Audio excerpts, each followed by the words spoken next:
আল্লাহ তাআলার নিকট কোনো কিছু চাওয়ার আগে আমাকে এবং আপনাকে আল্লাহর নিকট নিঃশর্ত ক্ষমা চাইতে হবে। তার নিকট কোনো কিছু চাওয়ার পূর্বে আপনাকে ক্ষমা চাইতে হবে। আমার আপনার যে প্রয়োজনগুলো আছে সেগুলো চাওয়ার পূর্বে আমাদেরকে আল্লাহর নিকট পরিপূর্ণ আন্তরিকতার সাথে ক্ষমা চাইতে হবে। এটা শোনার পর আপনি হয়তো জিজ্ঞেস করতে পারেন, ক্ষমা চাওয়ার জন্য কোন দোয়া পড়তে হবে বা ক্ষমা চাওয়ার জন্য শ্রেষ্ঠ দোয়া কোনটি? মানুষ বিভিন্ন অকেশনে বিভিন্ন রকম দোয়া পড়ে।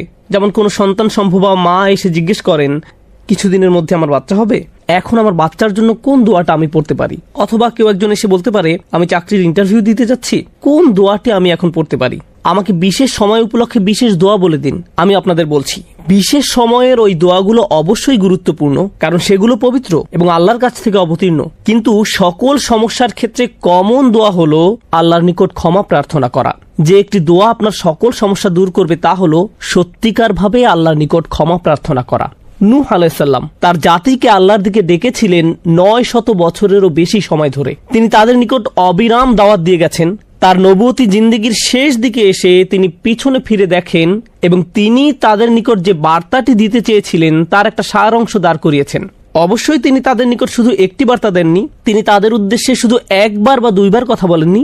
দাআতু কওমি লাইলান ওয়া নাহারা, তিনি বলেন, হে আমার পালনকর্তা, আমি আমার সম্প্রদায়কে দিবারাত্রি দাওয়াত দিয়েছি। তিনি রাতেও কোনো বিরতি নেননি, প্রতিনিয়ত সারাক্ষণ তাদের দাওয়াত দিয়ে গেছেন। কুরআনের একটি সূরা তার নামে নামকরণ করা হয়েছে, সূরাত নূহ। সেখানে তিনি এই গোটা সময় ধরে যে তার সম্প্রদায়কে দাওয়াত দিয়ে গেছেন তার একটা সারমর্ম তুলে ধরা হয়েছে।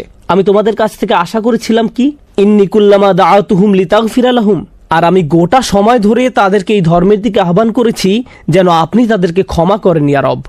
আমি ঠিক এই কথাগুলো তাদেরকে বারবার বলেছি।